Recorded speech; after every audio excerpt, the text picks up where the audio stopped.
بسم اللہ الرحمن الرحیم۔ شروع اللہ کے نام سے جو بڑا مہربان اور نہایت ہی رحم فرمانے والا ہے۔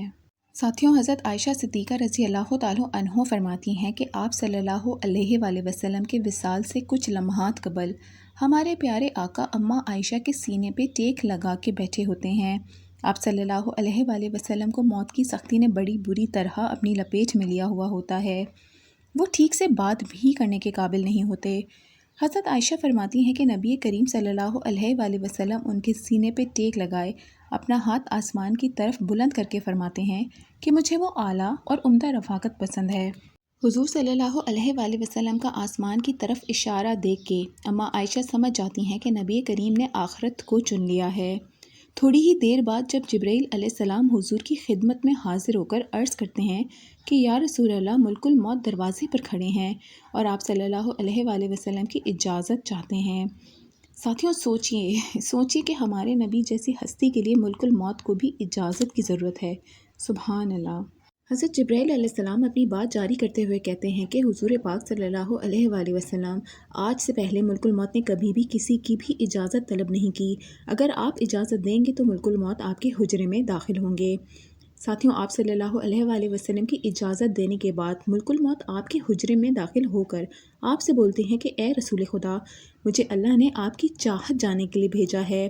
آپ دنیا میں ہی رہنا چاہتے ہیں یا پھر اللہ سبحانہ وتعالیٰ کے پاس جانا پسند کریں گے؟ جس میں حضور پاک صلی اللہ علیہ وآلہ وسلم ملک الموت سے فرماتے ہیں، مجھے اعلیٰ اور عمدہ رفاقت پسند ہے۔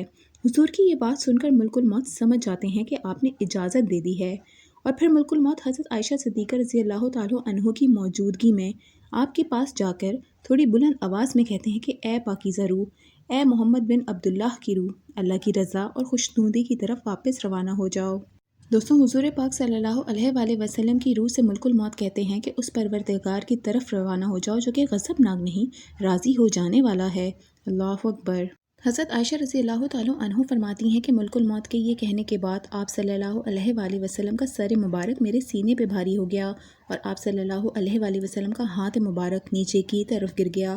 میں سمجھ گئی کہ حضرت صلی اللہ علیہ وآلہ وسلم وصال کر چکے ہیں۔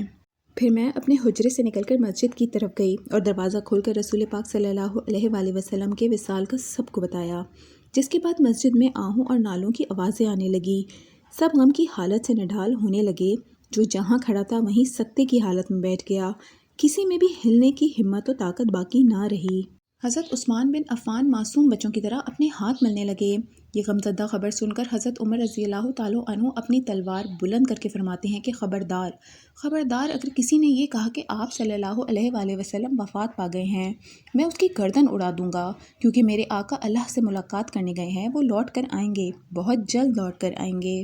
ساتھیوں، روایات میں آتا ہے کہ آپ صلی اللہ علیہ وآلہ وسلم کے وصال کے بعد اس موقع پہ سب سے زیادہ ضبط اور برداشت کرنے والی شخصیت حضرت ابو بکر صدیق رضی اللہ تعالیٰ عنہ کی ہی تھی۔ آپ حجرہ نبی میں داخل ہوئے اور نبی صلی اللہ علیہ وآلہ وسلم کے سینے مبارک پر سر رکھ کے رونے لگے۔ روتے ہوئے حضرت ابو بکر صدیق رضی اللہ تعالیٰ عنہ بس یہی فرما رہے تھے کہ ہائے میرا پیارا دوست، ہائے میرا مخلص ساتھی، ہائے میرا محبوب، ہائے میرا نبی۔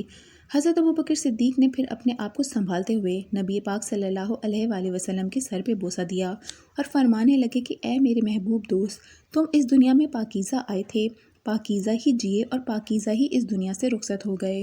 پھر حضرت ابو بکر صدیق رضی اللہ تعالیٰ عنہ نے مسجد کا رخ کیا اور وہاں موجود تمام لوگوں سے مخاطب ہو کے فرمایا کہ جو شخص محمد صلی اللہ علیہ وآلہ وسلم کی عبادت کرتا ہے، وہ یہ سن لے کہ آپ صلی اللہ علیہ وآلہ وسلم کا وصال اب ہو چکا ہے، اور جو اللہ کی عبادت کرتا ہے وہ یہ سن لے کہ پاک پروردگار کی ذات ہمیشہ زندگی والی ہے، جسے موت نہیں۔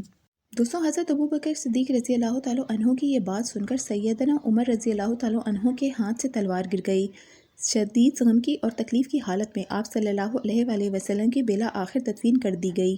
روایت میں آتا ہے کہ جب تدفین کے بعد مرد حضرات واپس آئے تو حضرت فاطمہ رضی اللہ تعالیٰ عنہ بولتی ہیں کہ ان لوگوں نے یہ کیسے گوارا کر لیا کہ نبی کے چہرے مبارک پر مٹی ڈالیں۔